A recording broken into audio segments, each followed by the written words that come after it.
experiences in Brazil in terms of education, where some states they were giving like bad systems of education. Meanwhile, giving kids tablets to use on schools. The school was a shithole. The food in the school was a crap. There's no authority for the professors, but at least kids has tablets to use in the school. We should just go back to the basics and to work.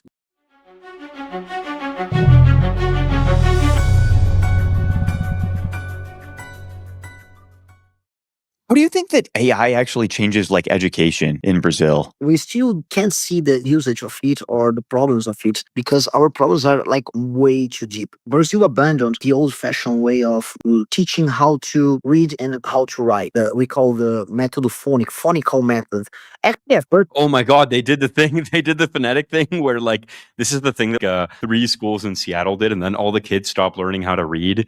So you guys did that in the whole country? yes, No, we did that in the whole country too. yeah. Like We did that in the whole country? Really? we did that in a lot more places than just Seattle. Yeah. Yeah, actually, Uh-oh. Minnesota. There's a article that Minnesota came back with the old-fashioned way of learning. Not Minnesota, Mississippi, and It was definitely not Minnesota. It was Mississippi, which Mississippi. Mississippi had like the worst results ever. And they also have really bad demographics. And they started doing the old stuff again, and they're just like number 2 in the country or something They ridiculous. improved a lot, and actually, that's something that we should do around the country. This leftist bullshit of how, like, we have Paulo Freire in Brazil, educational thinker who comes with lots of like, you should learn from your experience. If you're a boy that lives in a favela, use favela slangs and everything will work properly. You don't need to use like a correct Portuguese to write and learn. So it's full of bullshit, and actually, people can't read properly. Boys and girls, especially from public schools, especially in the poor areas, they can't properly write and read. So we have a deeper problem that it's easy to solve. We just need to go back to the basics and also give power to, not only for the professors, but for the institution. No one respects the teachers and the directors in the schools anymore. Also, we have an experience in Brazil that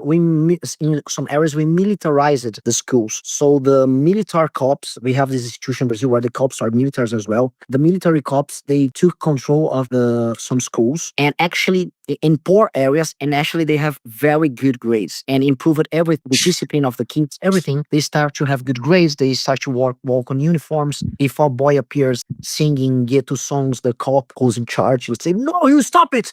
And people start to sing the anthem, and they have better grades. And their parents, they start to say, "Look, my kid's better, is behaving better." Actually, it's a matter of authority and use of good experience. Actually, in Finland as well, they're coming back with like writing with the pen and the paper. We know pencil and paper because it's better for the brain to write with using your hands, not only by typing. So we had lots of experiences in Brazil in terms of education, where some states they were giving like bad systems of education. Meanwhile, giving kids tablets to use on schools. The school was a shithole. The food in the school was a crap. There's no authority for the professors, but at least kids has tablets to use in the school. We should just go back to the basics and to work. Yeah. It does seem like we kind of solved a lot of this stuff. Like, we had a similar thing in the U.S. where we had like a couple schools decided that they were just going to force the kids to all put away their cell phones before they came into school. I honestly didn't think this was going to work. Like, I thought that they were going to like sneak their phones in, or like I just thought that the system cannot possibly enforce this. Kids are too addicted to their phones,